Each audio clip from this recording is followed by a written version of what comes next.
tardes a todos, a todas. Les damos la bienvenida en este espacio virtual del Instituto de Estudios Judiciales de la Suprema Corte de Justicia de la Provincia de Buenos Aires a esta charla sobre límites para una tutela efectiva.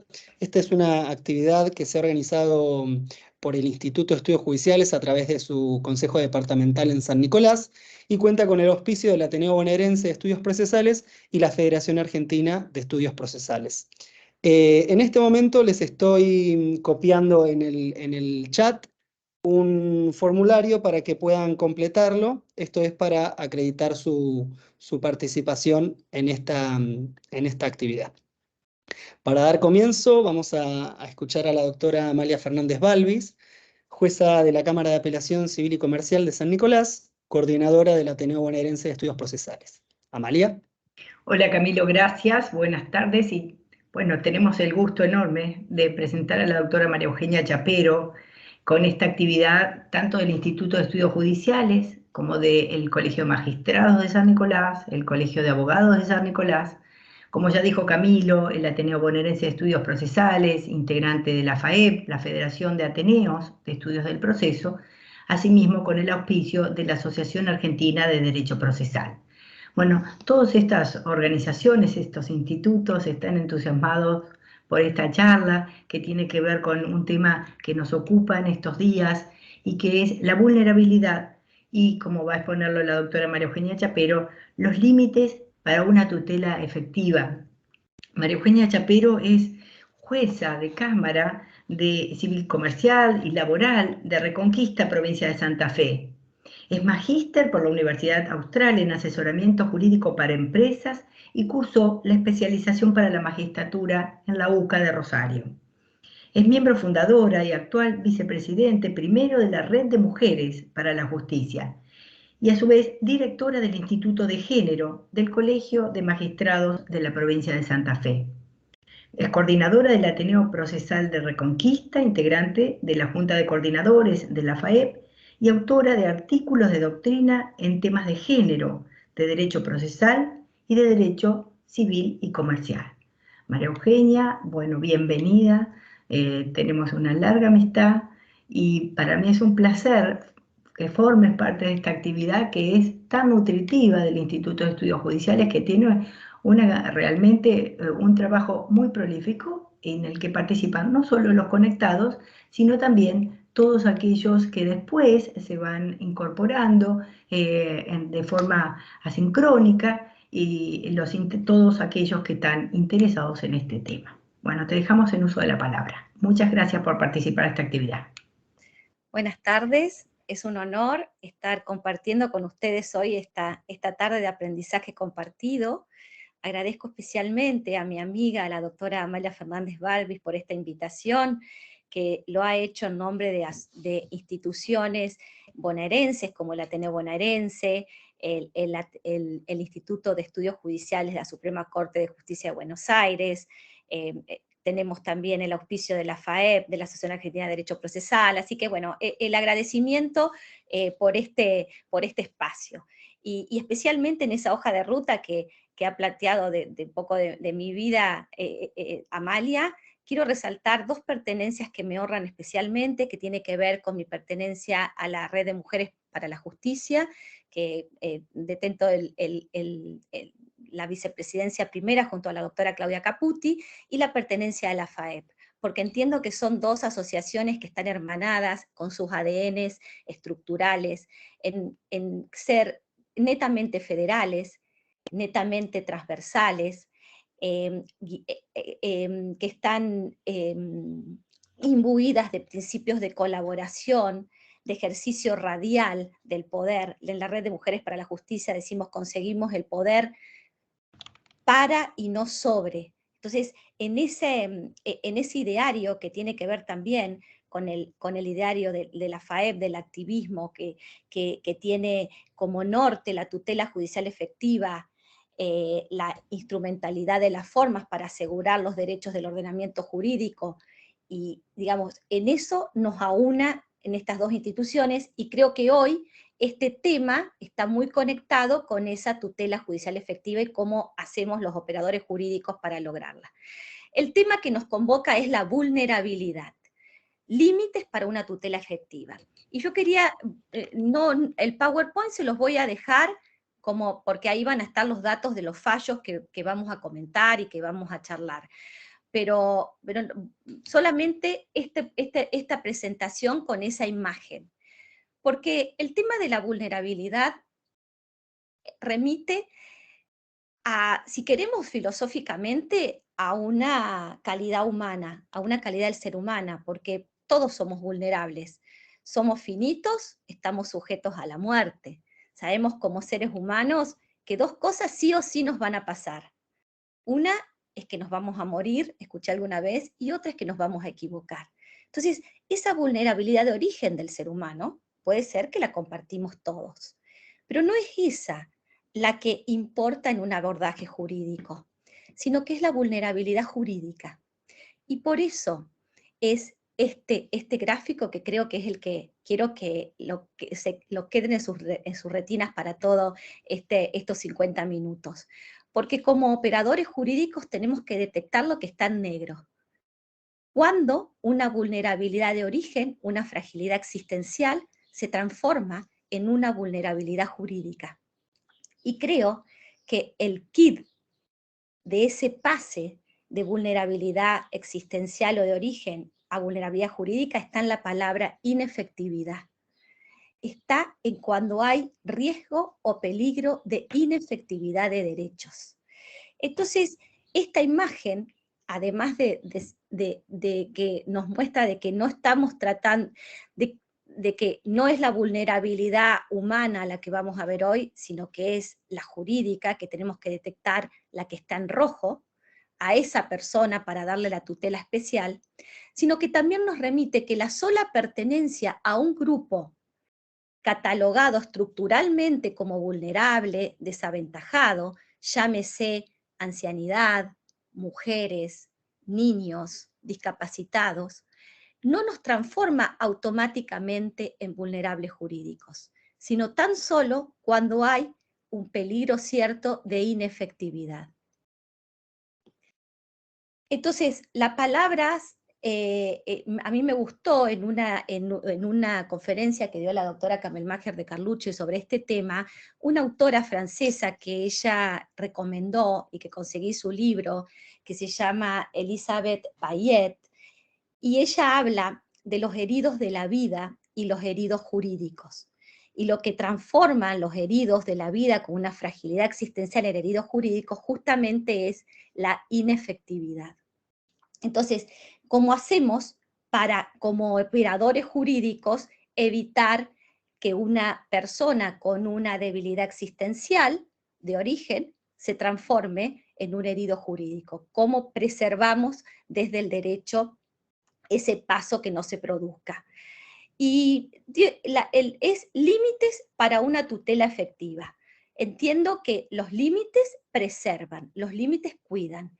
En esa charla, la doctora Kamelmacher dijo algo que también forma parte de la base del mensaje que hoy quiero transmitir, que es, por ejemplo, si en un proceso falencial son todos los acreedores privilegiados, no hay ningún privilegiado. Entonces, si desde el abordaje jurídico somos todos vulnerables, no hay ningún vulnerable. Entonces tenemos que, como operadores jurídicos, identificar justamente a dónde está presente una situación de inefectividad de derechos. Por eso estimo que un poco el objetivo es no banalizar el término, ese es el delicado desafío, de manera de poder excluir aquellas contingencias o situaciones que intentan una manipulación para ingresar a ese concepto y esa tutela especial cuando no lo son. Entonces, es un tema moderno, es un tema que nos convoca a los que nos toca en este momento como operar. A mí me toca como jueces, estimo que hay miembros del Poder Judicial, abogados. Es un tema, en el Código Velezano no existía el término vulnerabilidad.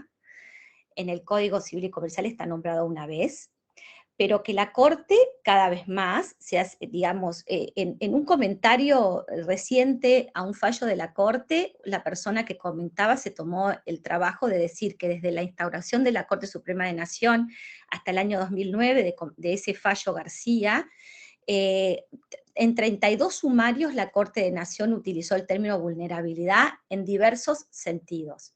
Entonces vemos que es un término, es un instituto sumamente moderno. Por eso es que nosotros le tenemos que dar los límites para que revista la tutela de potencia especial para las personas que realmente están en esa situación de inefectividad de derechos.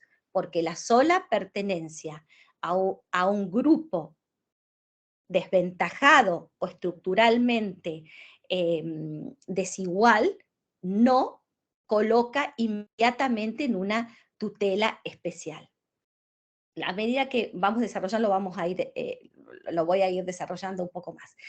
El marco normativo del término vulnerabilidad es las reglas de Brasilia, ¿no?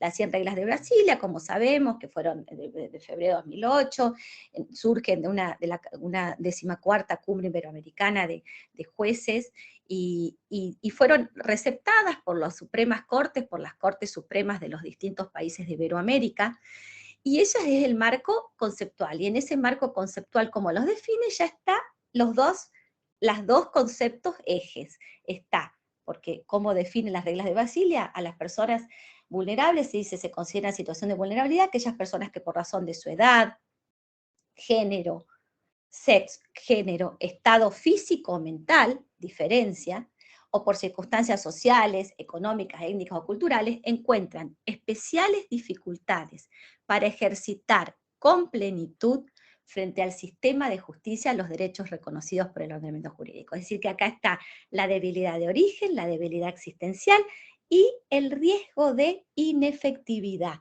En el término, las especiales dificultades para ejercitar con plenitud. Entonces, ese es el eje normativo del concepto moderno de vulnerabilidad. Y vulnerabilidad en las 6 reglas de Brasilia lo tenemos como un concepto de acceso a justicia. Las reglas de Brasilia están dirigidas en un capítulo especialmente, dice quiénes son sus destinatarios. Y dice, los destinatarios de las reglas de Brasilia son los jueces, fiscales, defensores, funcionarios dentro de los poderes judiciales. Otro ítem, los abogados, asociaciones de abogados, colegios de abogados.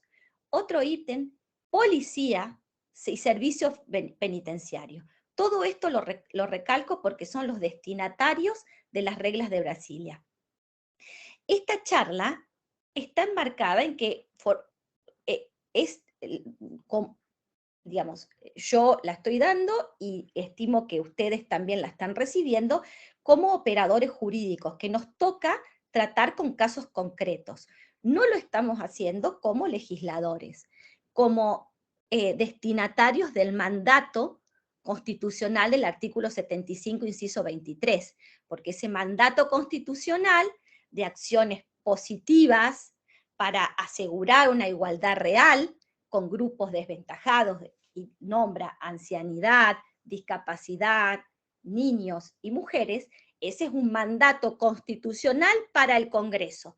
No estamos en ese marco hoy, en este análisis jurídico de vulnerabilidad, sino que estamos operando en casos concretos con las legislaciones que tenemos dictadas por el Congreso o la falta de legislación y qué es lo que tenemos que hacer. Ese es otra aclaración de cómo vamos en este tratamiento. Entonces dije que el marco jurídico es el marco normativo, es reglas de Brasilia, y ha habido en este tema, yo siento la verdad que hay mucha inflación a veces de normas y cierta demagogia también, en que los términos se los repite sin darle con rigurosidad el contenido. Es lo mismo que, por ejemplo, el concepto de interés superior del niño, ¿no? Términos que hay que darle contenido para una tutela específica. ¿A qué me refiero a esta inflación legislativa? Ha habido una resolución del Ministerio de Desarrollo Productivo de la Secretaría de Comercio Interior durante la pandemia, es el 139 del 2020, que esta resolución ha regulado una categoría dentro de los consumidores hipervulnerables. Entonces, en esta resolución administrativa, para ver en la pirámide qué calidad tiene, digamos, en cuanto a su vigencia jurídica, es una resolución del Poder Ejecutivo, y dice que se considera hipervulnerables aquellos consumidores que además están atravesados por situaciones, aparte de reglas de Brasilia, otras situaciones, como por ejemplo la pertenencia al grupo LGTBI+, pueblos originarios, ruralidad, barrios populares.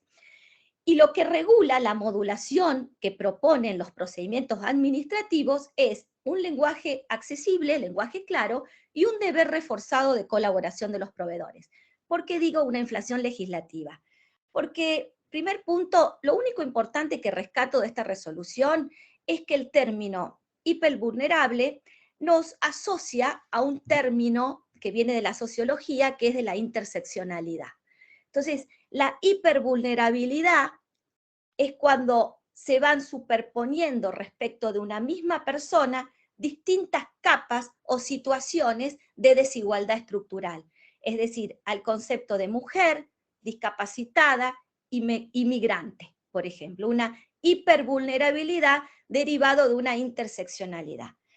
Porque así como entiendo que a veces uno ve resoluciones o en el lenguaje, es hipervulnerable, sin detenernos a dar contenido, que necesariamente la hipervulnerabilidad debe estar asociado al término de interseccionalidad. ¿Y por qué digo una inflación normativa? Porque no era necesario. Porque el lenguaje claro está en la Ley de Defensa del Consumidor, con todos los deberes reforzados, el deber de información, ¿no? Todo lo que hay de nulidad, de cláusulas oscuras en contra del predisponente. Es decir, que creo que no era necesario, y el deber reforzado de colaboración de los proveedores tampoco, está en el artículo 53 de la Ley de Defensa del Consumidor, que debe prestar toda la colaboración, tienen un deber reforzado de colaboración, de prestar todos los elementos que estén a su poder para arribar a la verdad de los hechos debatidos en el proceso de consumidor. Es decir, que rescato el concepto de hipervulnerabilidad y que sí o sí debe estar asociado a el concepto de interseccionalidad.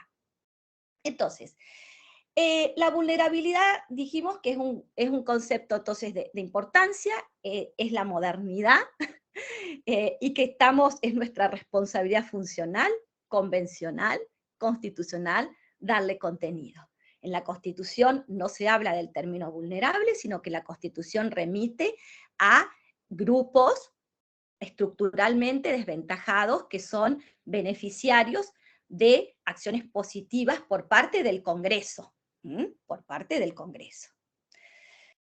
Yo lo planteé a este análisis de la vulnerabilidad en 3 espacios de tiempo. La vulnerabilidad mirándolo desde el prisma de acceso a justicia, y entendiendo que acceso a justicia no es solamente el momento en que uno abre las puertas del proceso, sino que acceso a justicia es lo que sucede durante el proceso, con la comparecencia de las personas, con los razonamientos judiciales, con la valoración de prueba, todo eso durante el proceso, cómo tratamos la vulnerabilidad, y post-proceso, el momento de ejecución de sentencia también. Quiero comentar un fallo de la Corte Nacional. Entonces, para situar la vulnerabilidad jurídica antes del proceso, pensé en distintas situaciones. En uno, los deberes de debida diligencia del Estado, que se activan en situaciones de violencia de género. Estos deberes de debida diligencia del Estado tienen que ver con de qué manera responde el Estado cuando toma conocimiento por cualquier medio de una situación real de inminente riesgo y peligro de una mujer en relación a su vida o a su integridad física. Y ahí el leading case es el de la Corte Interamericana, Campo Algodonero, que responsabilizó a México por la falta de activación de la debida diligencia. Primero, ante la noticia de desaparición de 3 jóvenes, en un contexto, año 1993, de Ciudad Juárez, que había múltiples homicidios de mujeres anclados en una cultura de discriminación, en una errónea cultura en una cultura de discriminación por una errónea idea de inferioridad de la mujer, así dice la Corte en Campo Algodonero. Entonces, condena a México por 2 instancias. Primero, porque ante la noticia de desaparición no activa las búsquedas con la debida diligencia, conociendo que corren un riesgo real inmediato en ese marco de violencia que había contra la mujer, y luego por no investigar y sancionar a los responsables. Entonces, y yo acá hay un caso, voy a ir contando y compartiendo con ustedes sentencias de distintos casos. Con estos deberes de diligencia del Estado, y un caso muy interesante que todavía no llegó a la Corte Suprema de Mendoza, que es el caso Mopardo, y que se trata que la provincia de Mendoza ha sido condenada, y los hechos del caso son los siguientes. También, por eso dije en su momento, rebobino, que Reglas de Brasilia, uno de los destinatarios naturales es policía también, ¿no? Pero cualquier miembro del Poder Judicial que toma conocimiento de una situación de peligro real inminente de una mujer.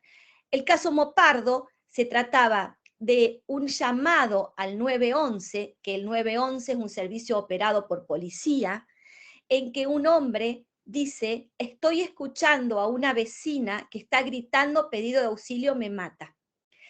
Se cortó la llamada y la persona que recibió el llamado se cortó y preguntó y después no dio seguimiento al protocolo, no dio el aviso que correspondía a que había un llamado de una persona en situación de peligro real inmediato.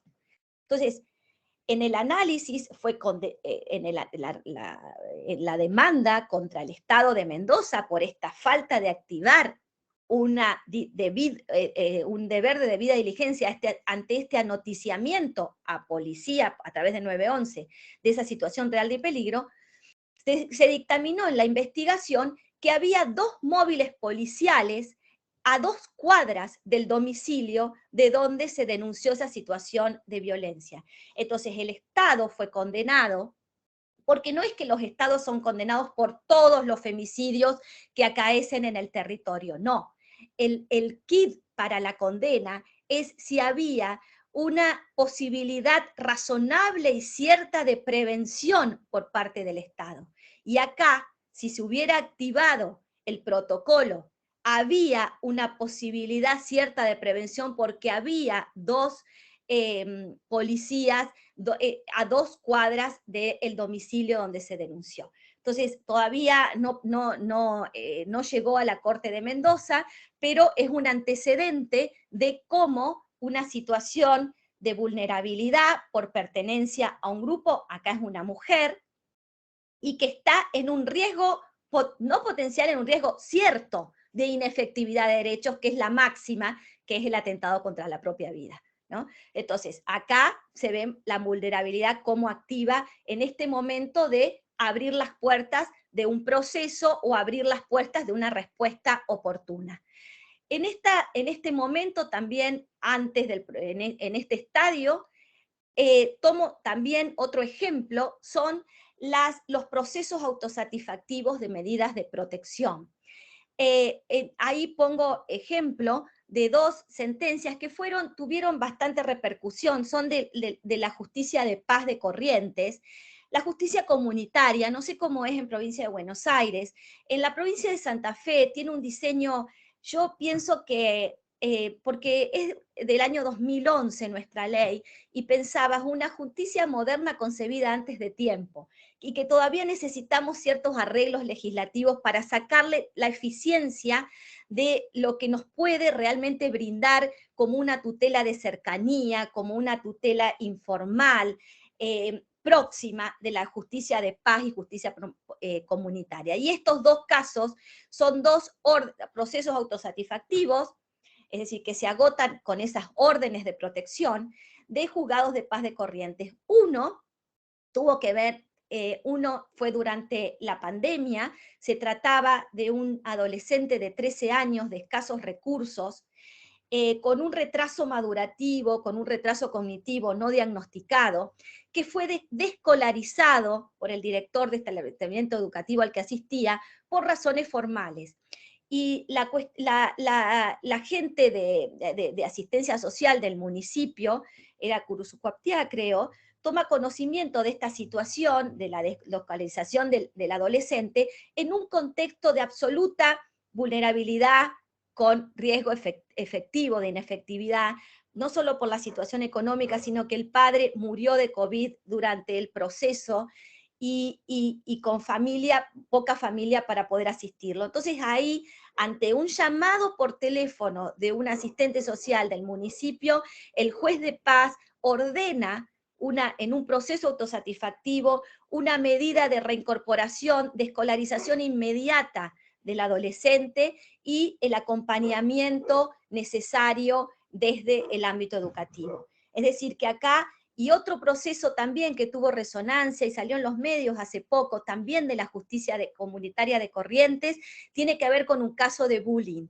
con un adolescente que denuncia ante el juez de paz de la ciudad, que 3 compañeros, en especial 3 compañeros, era objeto de bullying, de burlas, hasta, digamos, de hurto, de hurtos de sus elementos, de daños, también por medio de las redes sociales. Entonces el juez, luego de hacer una actuación, porque tomó testimonio, despachó unas medidas de prueba, dictó la orden de que se abstengan estos 3 compañeros de estas acciones en contra del denunciante, y a su vez insta a todo un tratamiento psicológico y desde la escuela para poder, digamos, extirpar esta situación de violencia dentro del establecimiento educativo. Es decir, que acá vemos procesos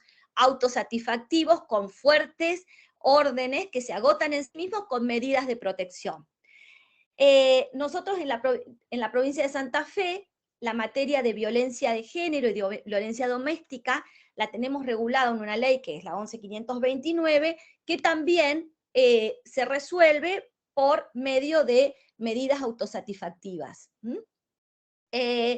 Son medidas, lo que nosotros en mi cámara tenemos resuelto y convalidamos para tener una idea de la amplitud de las, digamos, con que tratamos el tema de la violencia de género, se las despacha inaudita pars, es decir, sin traslado, y sin edie, sin plazo, porque con una fundada motivación hemos dicho que es una espada de Damocles, sino para la víctima,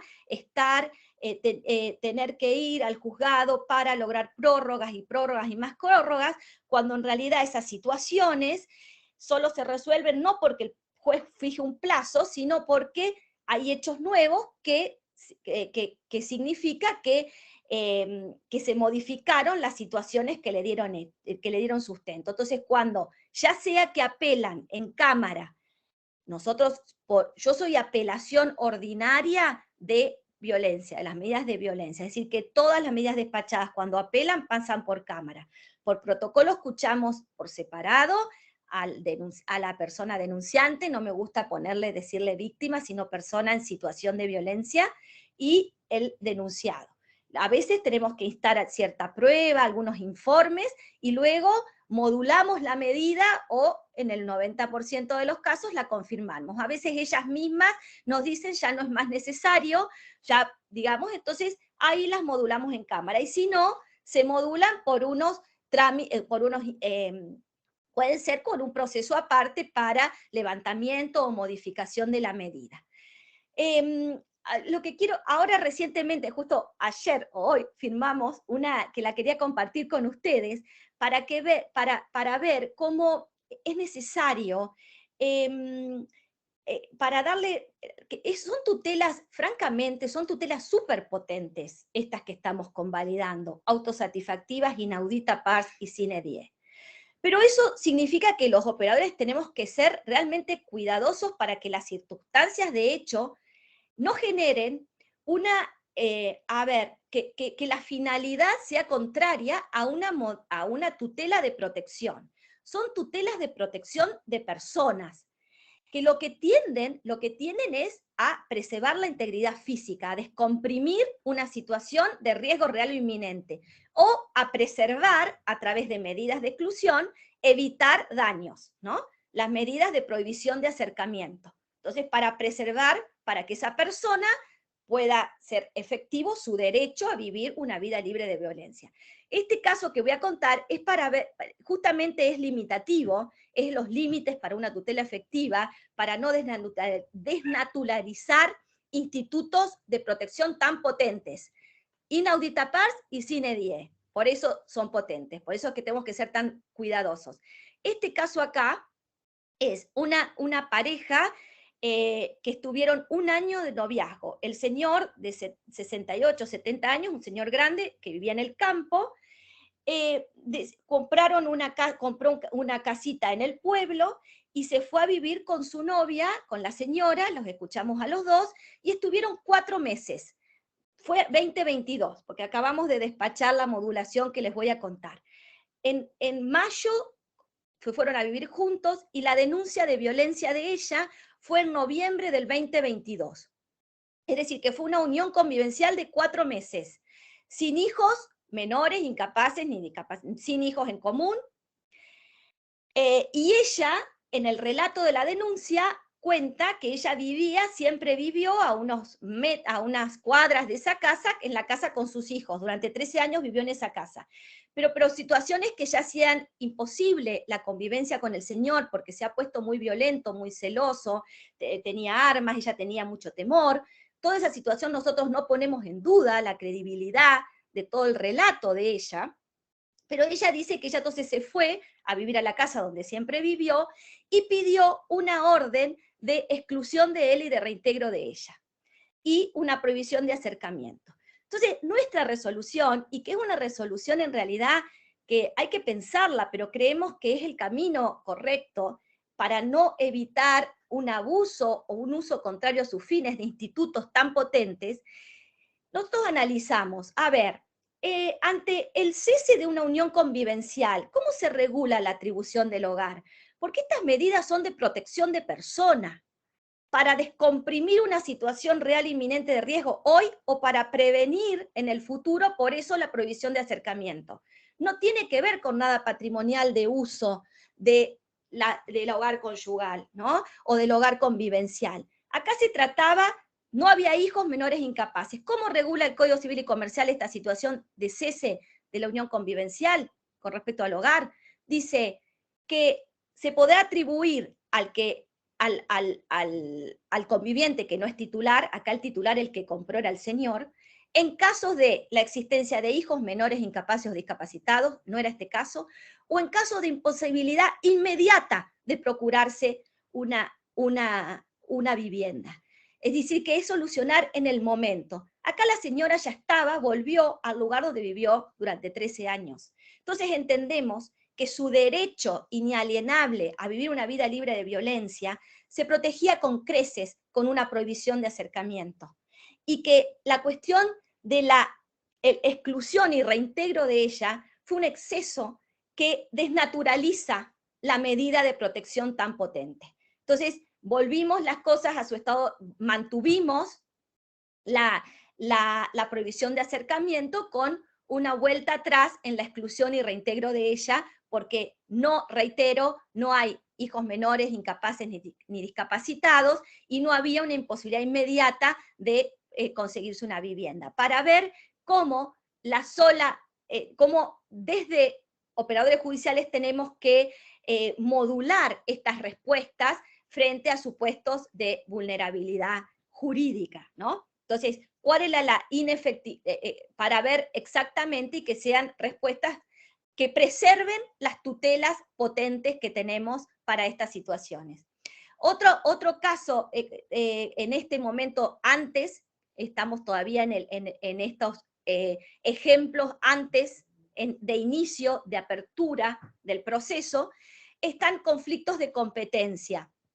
Y hay un fallo que lo comentamos con la doctora Silvia Esperanza, salió publicado nuestro comentario del fallo, es un fallo de la provincia de Corrientes. Se trataba de un conflicto de alimentos. En un conflicto de alimentos que una mamá interpone una demanda de alimentos por su hija, y el alimentante estaba ella domiciliada en Morón, provincia de Buenos Aires, y él en una ciudad de Corrientes. Y ella interpone la acción en Corrientes y dice que especialmente elige no la competencia de su lugar, de su domicilio, del centro de vida de la niña, sino Corrientes, porque ha averiguado, hay mucho retraso en toda la tramitación de causas civiles en Morón. Era más ágil Corrientes, y era más fácil la agresión al patrimonio del alimentante en la ciudad del domicilio del demandado. Y en Corrientes se declararon incompetentes por el centro de vida de la niña. Entonces, nosotros ahí que dijimos, es un fallo alejado del interés superior del niño. Es un fallo, primero, que el centro de vida no tiene razón, en la 26.061 de protección integral de niños, niñas y adolescentes, no está previsto para la cuestión de alimentos. El Código Civil y Comercial lo ha puesto como única pauta atributiva de competencia en materia de alimentos. Creemos que es un error, porque creemos que el juicio de alimentos, la experiencia tribunaliza nos lo dice, es un juicio patrimonial entre dos adultos que discuten en qué medida uno agrede el patrimonio del otro. Entonces ahí los jueces tenemos que ver de qué forma, dónde está la vulnerabilidad, digamos. Entonces, el centro de vida no es pauta atributiva de competencia en un juicio de alimentos, es una pauta. Escuchar al niño adolescente es algo cuando es estrictamente necesario. No se lo hace en el 99%, que es justamente un juicio patrimonial entre dos personas adultas.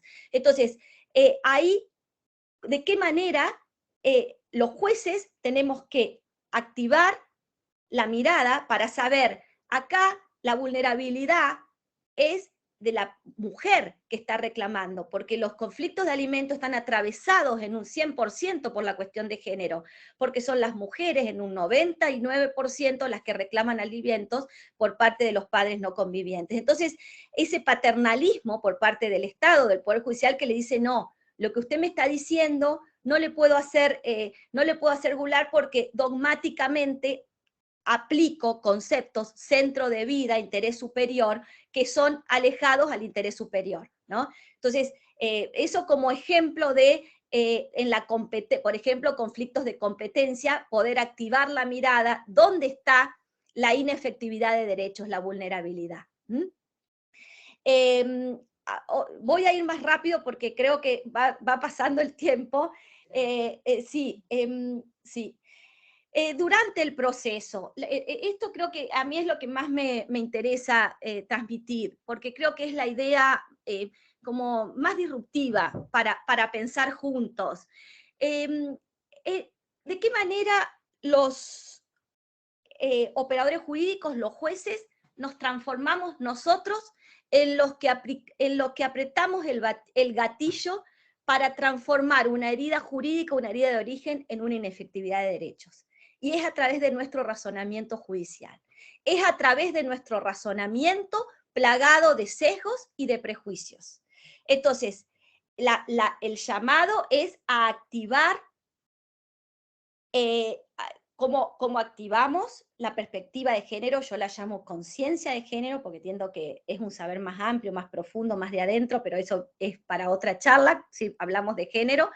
Pero que la perspectiva de género justamente es una herramienta metodológica. Yo siempre pongo una lupa y un bisturí para detectar y erradicar. Entonces, la perspectiva de género es una herramienta a los fines de desterrar, erradicar sesgos, prejuicios, ¿no? Para modificar eso, lo que dice CEDAW, artículo 5, los patrones socioculturales, tendientes a la eliminación de prejuicios y prácticas consuetudinarias basadas en una idea de superioridad o inferioridad entre hombres o mujeres, o relaciones estereotipadas entre varones y mujeres. Entonces, esa herramienta metodológica es la perspectiva de género.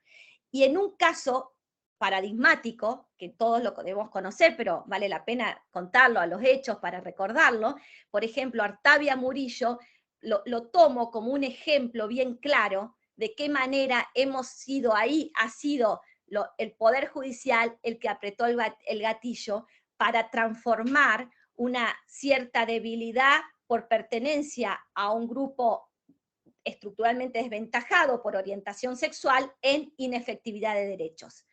Artavia Murillo, Atala Rifo, no Artavia Murillo, Atala Rifo. Karen Atala era una persona que se separa de su marido y tenía 3 niñas. Hablo los términos de esa entonces, y en Chile deciden la custodia, es decir, el cuidado parental, a favor de Karen, que era la custodia de las 3 chicas. Al cabo de unos meses, ella se va a vivir con su pareja homosexual.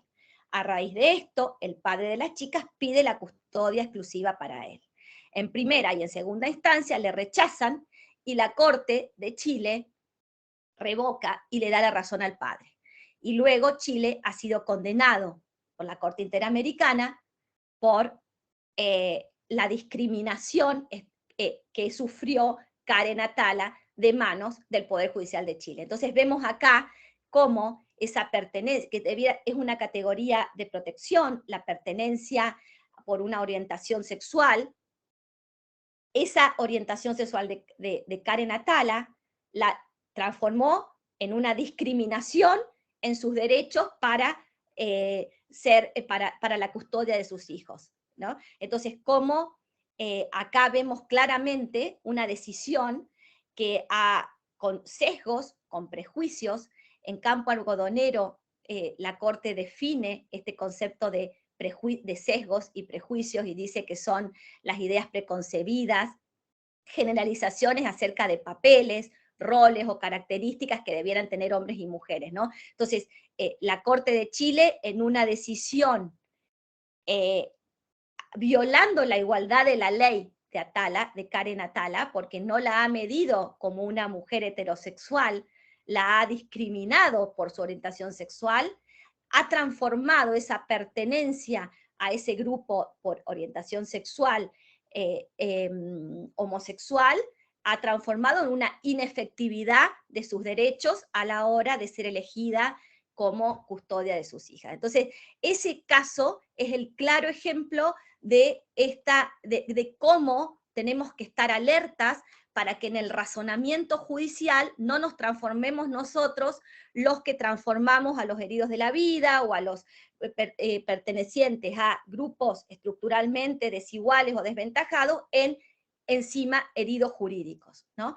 Entonces, en esta idea de pensar en el razonamiento judicial de la vulnerabilidad, también quiero decir que la vulnerabilidad no es una pauta decisoria, sino que se necesita una necesaria conexión entre la fragilidad invocada y la pretensión esgrimida.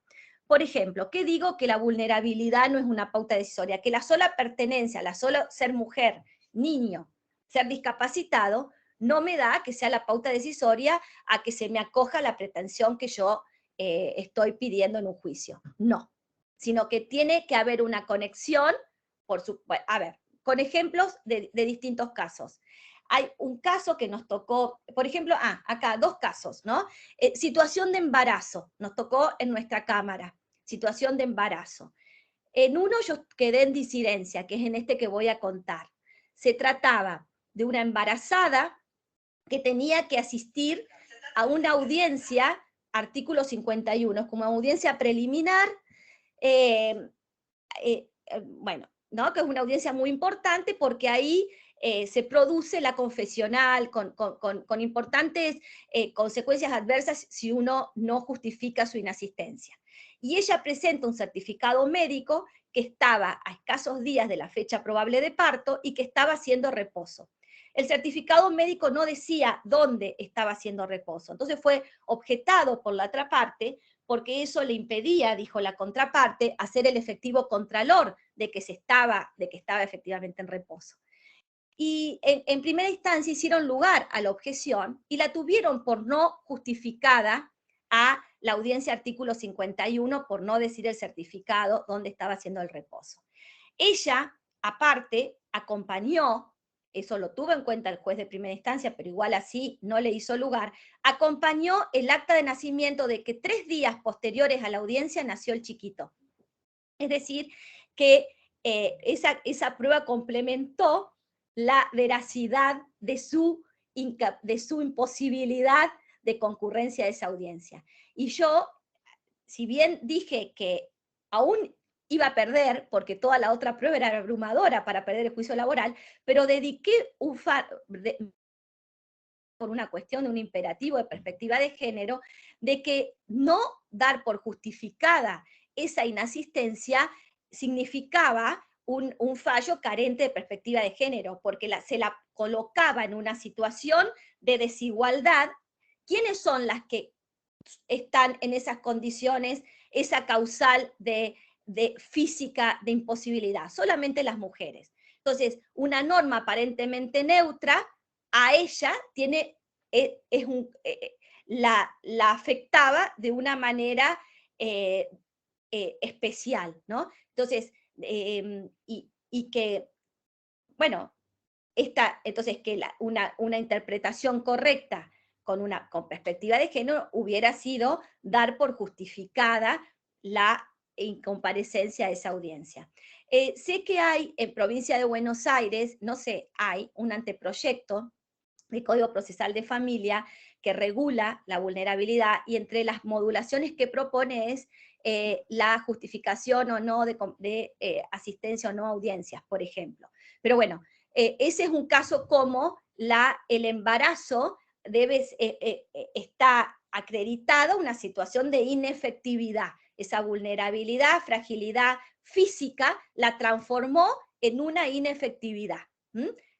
Entonces, para mí, los operadores tenemos que prevenir esa inefectividad como la hemos colocado, para mí en ese fallo, a esta mujer.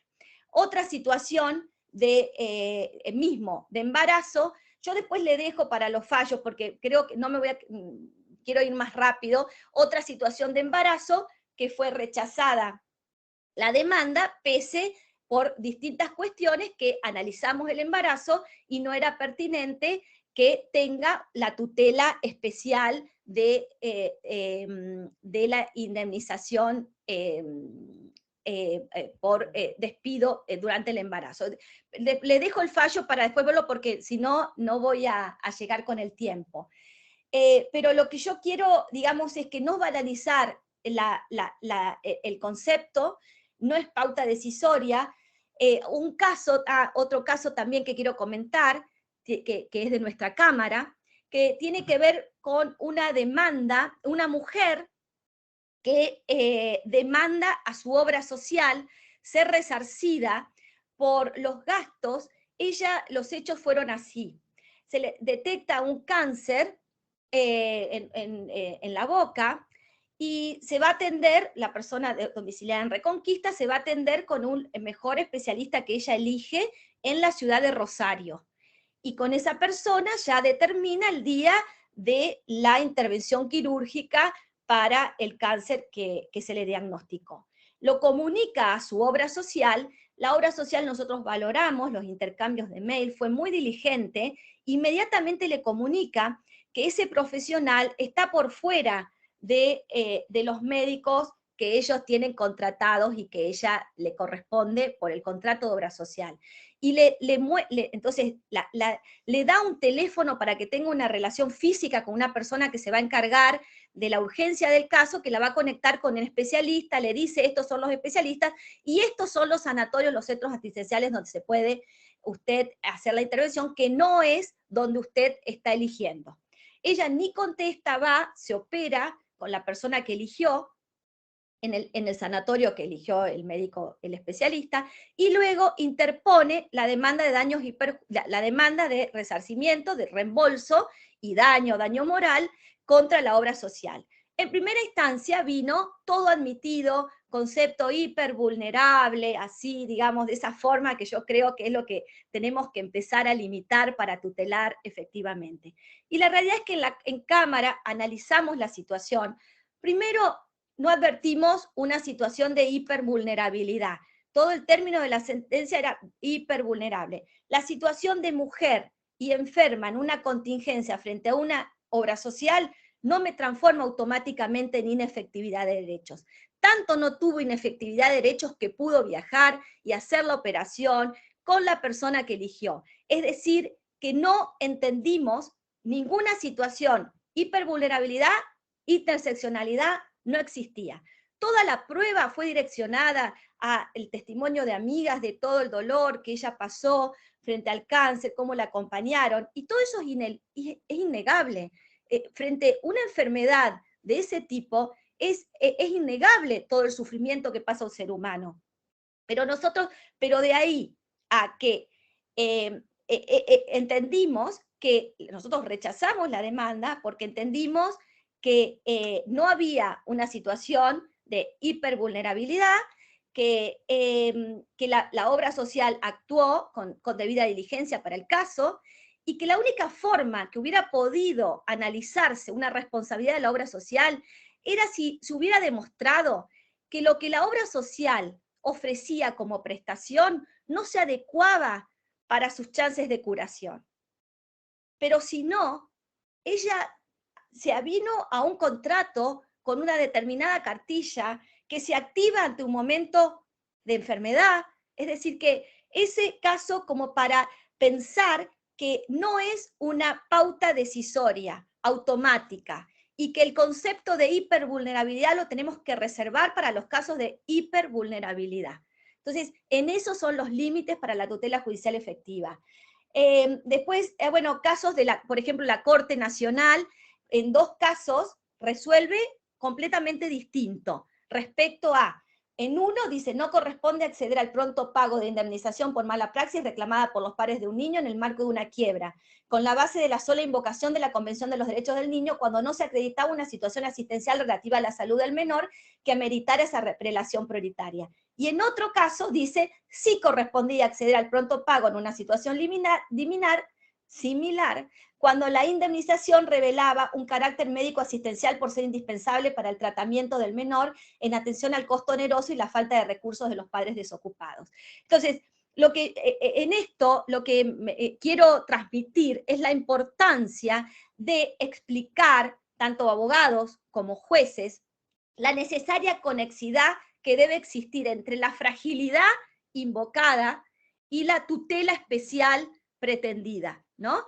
Por dónde está el peligro potencial de inefectividad de derechos. Entonces acá uno de los niños había un peligro potencial de inefectividad porque necesitaba para una determinada prestación médica. En el otro podía esperar. Los dos pertenecientes a estamentos estructuralmente beneficiarios de tutelas constitucionales privilegiadas por el 75, inciso 23. Hay un caso que lo quiero compartir con ustedes, que también tengo interrogantes, y por eso así lo presento. Es un caso reciente de una cámara, creo que es bonaerense, sí, de la Cámara Nacional Civil. Tiene que ver con un reclamo de daños y perjuicios interpuesto por una mujer contra quien fuera su expareja, derivado de daños en que él difundió, hizo público material privado compartido en la intimidad y lo difundió con reproducciones en redes sociales. Entonces ella interpone una demanda de daños y perjuicios contra él. Por supuesto que los hechos que le dieron origen, los hechos ilícitos, están enmarcados en violencia de género.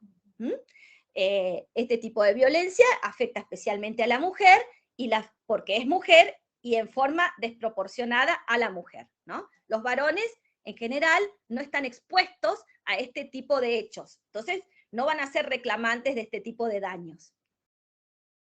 La Cámara, ¿qué pasó? Interpuso la demanda y en el trámite de embargo caduca el juicio, le interponen la caducidad.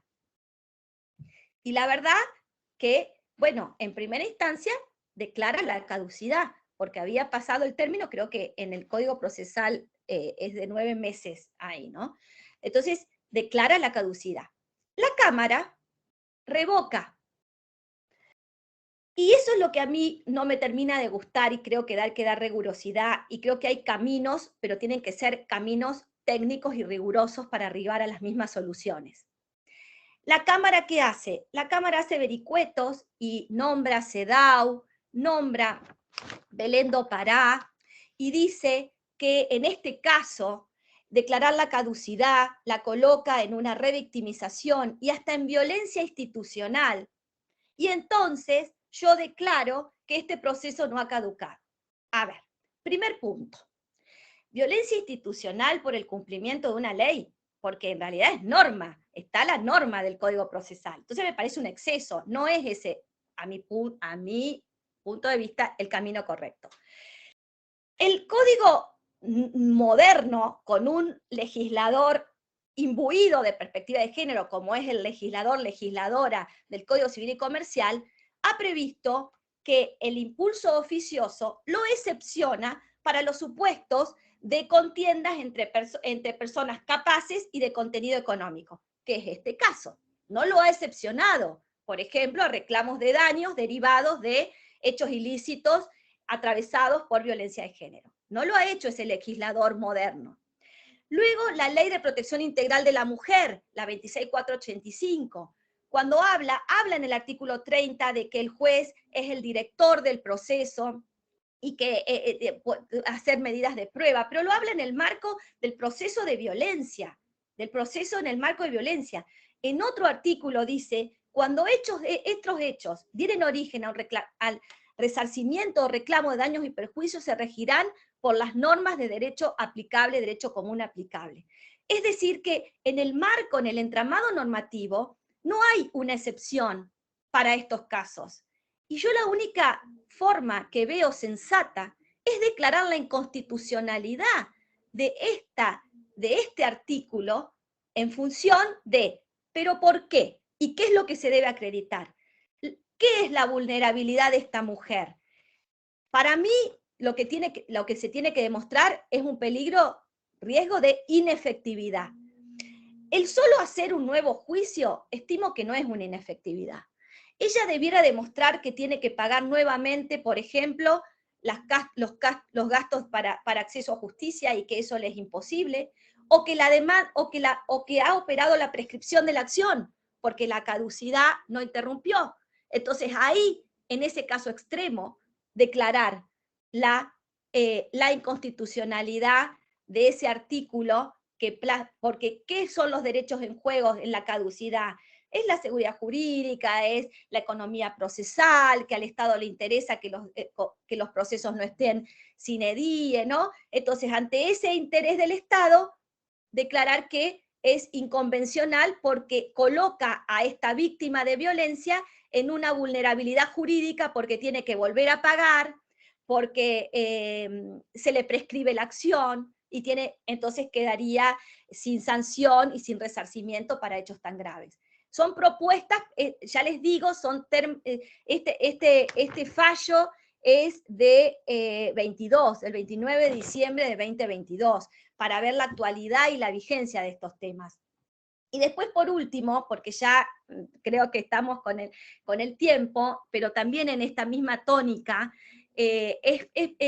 cuando pensaba la vulnerabilidad en el proceso de ejecución de sentencia, hay un fallo que es un fallo de Corte Nacional del 2020, que es contra Ejército Argentino, y que creo que ahí también está un poco el camino trazado a través del voto de Rosenkrantz, que es el voto minoritario, que me parece que es el voto, digamos, desde mi punto de vista, con rigurosidad técnica, para ir sorteando estas lagunas o faltas de de regulación normativa de estos supuestos de vulnerabilidad. Acá se trata de un reclamo de daños y perjuicios de un señor que era médico del ejército, radiólogo, y por la exposición a los rayos tuvo una enfermedad profesional. Entonces reclamaba el resarcimiento integral civil derivado de esa enfermedad laboral.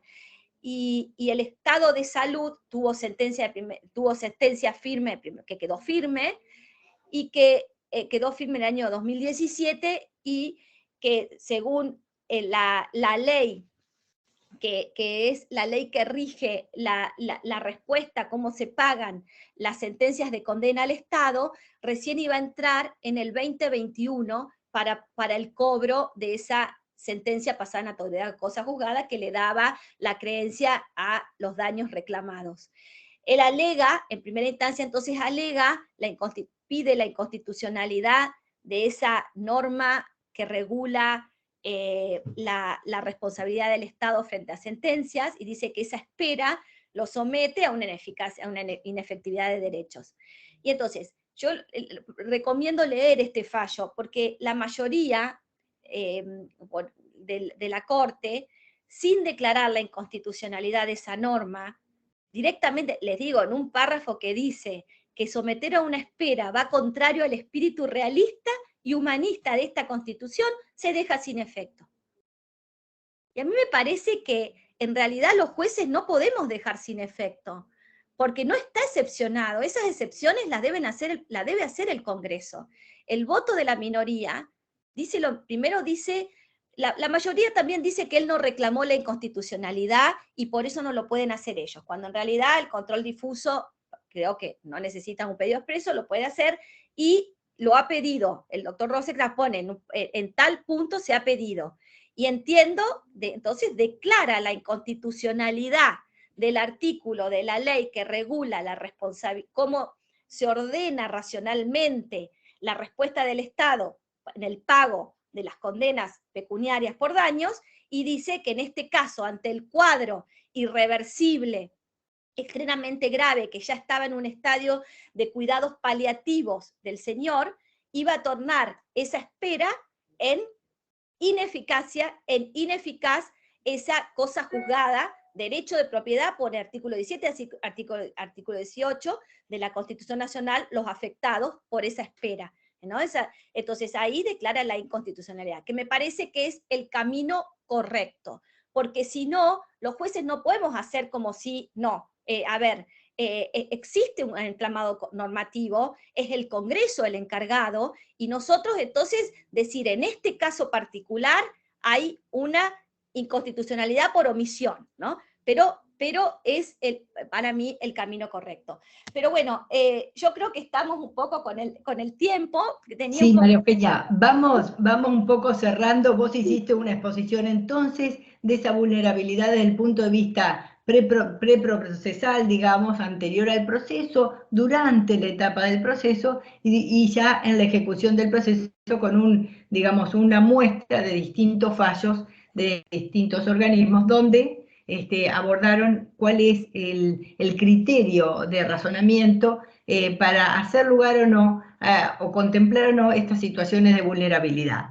No sé si en este cierre, porque tenemos unos pocos minutos, si lo querías cerrar con alguna idea que a vos te parezca que ha de, digamos, quedar remarcada. En realidad, lo que yo creo es que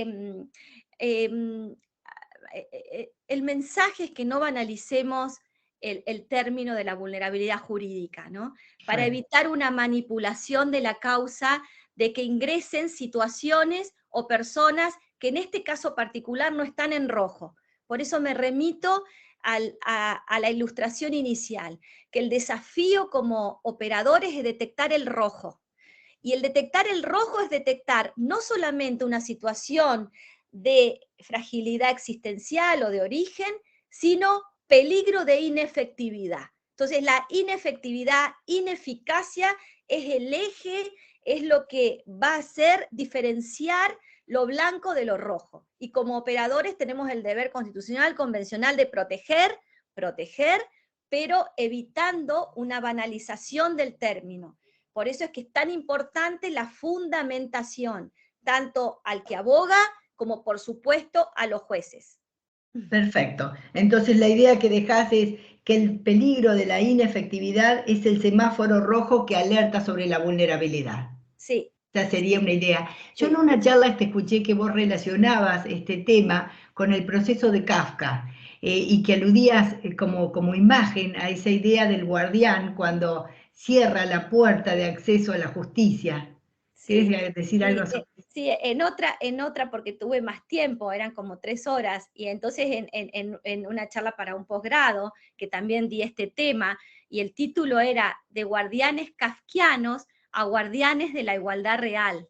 Y entonces la idea y el desafío como operadores del derecho es a no ser guardianes kafkianos. Guardianes kafkianos justamente son los que ponen trabas y obstáculos invisibles, que obstaculizan la entrada a ese proceso que nos va luego premiar, beneficiar con una tutela efectiva de nuestros derechos. Entonces nosotros realmente evitar ese círculo, ese laberinto kafkiano de trabas, de obstáculos, y muchas veces, y yo creo que son los más difíciles de derribar, inmateriales, como por ejemplo esos del razonamiento judicial, ¿no? Que lo que hacen es privar de un acceso a justicia.